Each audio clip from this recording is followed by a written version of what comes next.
Wait. Wait. Hey, hey. Press.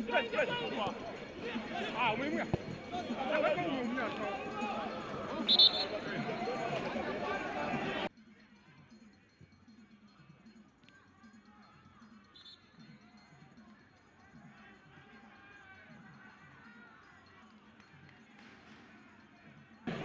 Chris anakuja hapa.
Francis Kimanzi, who is here. We talked earlier about the youngsters and all that. It's been a very difficult game. What's your assessment of it? No, a good game. It was a very good game, I think, because also the opponents were also very aggressive, play also good football. They also attack with a lot of speed. So I think it was a good game, just a moment of concentration, because there was a time that we had it completely. But that is football sometimes, and you can make some mistakes like you saw towards the end. Well, they're thinking that your team in the second half started the tempo very low, and ultimately they decided to play defense, you know, to try and cover what they had. Is this how the game went for you?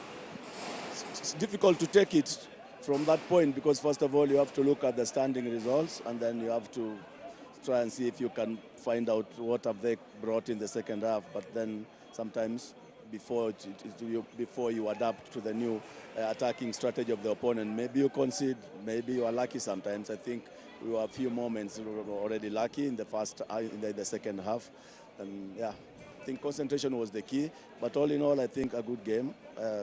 Very few things to adjust from my team for the next match. I agree, a very good game. Is this the kind of game you would say and concede defeat and say they were a better team? Now, if you look at the number of goals in this game, at least also for you, even if you lose the game, of course you always want to win, but I think it was very entertaining, because people want to be entertained, and we have to do that. So yeah, you lose the 3 points, but you see there is lots of room to improve. Did the rain change how you were playing? No. We can't say that there was the pitch is playable, but sometimes when it is a little bit slippery, that even makes the game even more interesting because of the tempo of the game. The only major thing that happened to us is such an injury. When you lose your dependable player, then you have to change a lot, and that change already, you have to bring and surprise some players in new positions. So that was, I think, the turning point of our game. I might as well just ask you, what happened to David Wino? Do we know exactly what he was suffering from? He took one swing of the ball and something seemed to have gone wrong.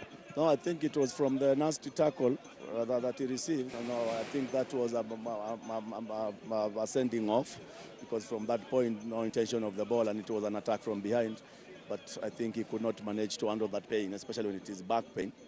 But then we just wait to see and hear from the doctor's report. But that change really destabilized everything. Coach, just one last question. You came from wins, you came to a draw, and now to a loss. When people will be analyzing, they'll think it's a downward trajectory. You as the manager of a club, how do you break this to your team, and how do you bounce back? No, I think you always have to work to win, and if you are scoring goals, that is closer to winning. So I think we have some corrections to make, and it will be made in the next game.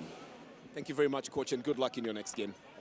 Always pushing to try and score. I've got the coach Kitambi here with me, and I could see him from the commentary booth, how animated he was. Coach, you must be a very happy person. I'm still trying to catch my breath back, man. What an entertaining game. What an entertaining game, obviously.